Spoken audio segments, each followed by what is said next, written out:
Hi guys, I'm Brett and welcome to another episode of TJM, the Jagman. This episode is my week with Jaguars, part 2.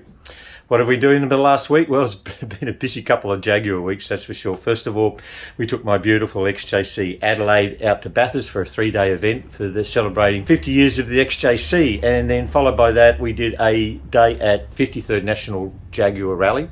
We did the display day there and I took my XJC to that, and we had probably 250 nearly cars at that beautiful location in the middle of the heart of Bathurst town.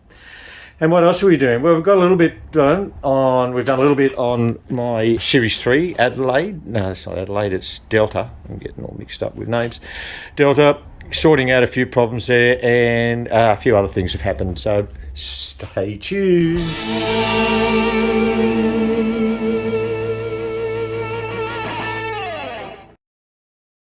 Well, it looks like I've sold the Series 1. My Maroon Series 1 that I bought last year, that had all the parts with it. It needs some tender loving care. I don't have the time to do it. The head has to come off at minimum. She's pretty seized up inside there with a lot of junk. You can probably go back to my older videos and have a look at it. It's a shame really, because it's such a solid car. Like, it does have a bit of rust and it needs paint and that, but if you remember, I was going through thousands and thousands of dollars were spent on this thing back in the 90s, which was a long time ago, like 30 odd years ago, but it never got used much. Anyway, a young bloke's bought it. He's going to restore it, which is good. It's not going to get wrecked, just for the front and rear suspension. So he's coming in about half an hour, so I've got to try and get it out of the driveway. We've got Terry the Territory there. I've got Wifey with me, and I think what we have to do is, I can't get Terry underneath the 4-poster, so we have to have a fairly long strap, but I think we can do it. So let's get sorted with this. I do have a larger, longer tow strap, but I think must be in my other garage. I've never used it, it's been brand new, and so I don't think I ever brought it up here. So it's not that heavy, and we're going to pull it out slowly, so I'm just going to use a heavy duty tie down strap. It's not going to snap or anything. Okay, we're all hooked up. We're going to pull it out a little bit. I've got Wifey going to drive Terry and get me a little bit further, and then we're just going to get it to here, and I'll hook the yellow one up to the proper tow strap to get the rest of it out. We've got it out this far. Wait till old mate comes and he can help me push it around a bit and tow it, and we'll probably load it up where Terry is over there now. Shame really. It's a really, really straight car. It's got, the only rust in it is from rust from it just sitting there. You know, it's really got no structural rust. The seals are great on it. All the suspension's nice and tight, but mind you, it hasn't gone for 17 odd years. So it will need a bit of TLC. Passion Rose, I think it's called. It's nice knowing you.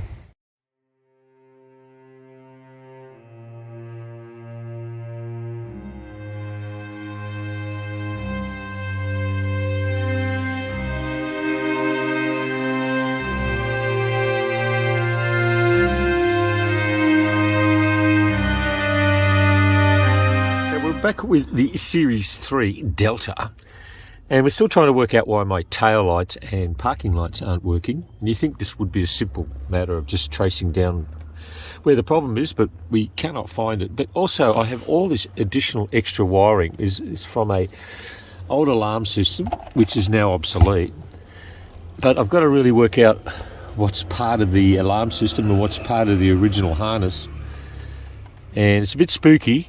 But there's a lot of wires going there, so which ones are we going to cut first? So I'm pretty sure that this one here is the alarm that went into the engine bay. Get a bit closer there. So I'm just going to cut those. I don't know if the car's going to start after I do this. Maybe I'll leave a little bit more extra space so I can get to them in case I've got to join them up again. I hope not. I hate doing this and not really know what I'm doing here. But I'm pretty sure that this is the, yeah, that's probably a hot positive too. Get that one. And that brown could be a positive too. Get that one. Fuck, there's a lot of them. What does that do? What's that long black one do? Actually, I'm not going to cut that black one because I think that might be beneficial for me, because I think that's just the power into the... Okay. leave that one. But the car still start. Okay, well, at least the car still starts. All right. Now, I'll go to the engine bay. Well, I ended up cutting all of them, and this is where the alarm was. A bit of luck.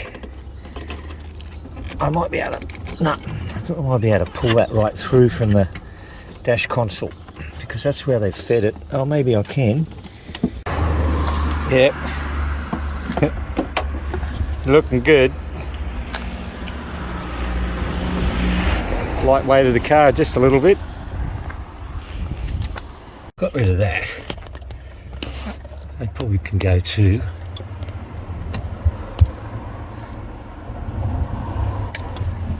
There you go. That's probably just linked up in there somewhere. I don't need to worry about that. I've got a pretty ugly ignition switch here because there's some burnt-out wires in here at some stage, and I've actually put a new ignition switch in there. One of my earlier videos you can have a look at. Yeah, well, that heavy-duty red one's hot. I knew one of them had to be hot, so that's good. I might be able to use it. It's a nice power source that could be used later for something. All out the kilo lighter. Well, I've been trying to work out why the park lights front and rear haven't been working on this thing. I thought I'd better just test to see if the bulbs were blown on the front.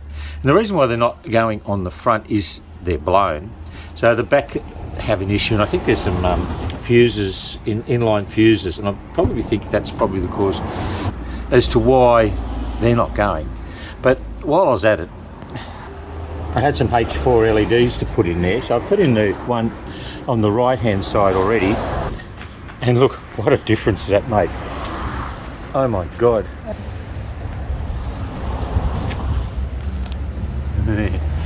They're going to be better. Okay, now since we've got the front park lamps working, we've still got to work on the back. We've eliminated the fact that it wasn't one full circuit, it was just the bulbs blown in the front there, which made it pretty easy. So I've gone back to have a chat with Bradley. If we look here, there's our light switch. I've checked that, and there's power to the light switch.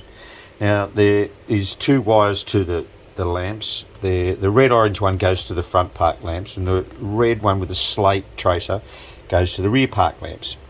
And if you follow this line wire right up, it leads to these three park lamp failure sensors. Now you know what they are. When you turn your lights on an XA6 or XA12 on a Series 3, you'll find that the park lamp will stay on for a few seconds before it actually comes off, to ensure that you haven't got any blown bulbs. And that is because they have little heat circuit lamps in there, and if warn you that you've got a lamp out, because it'll send the light back to the dashboard, and that is the white one with the, I think it's got a slate tracer that goes back to the lamp to the dash. So what I'm going to do is find these and check them to see if we do have power from this switch to them, and if we do have power to them, they should go into the power straight to the lights. Now we do have three inline fuses here. We'll have to also check them, but I doubt if it's them, because all the lights are out unless those three fuses are blown. One is for the tail lamps either side, and the centre one is for license plate lamps.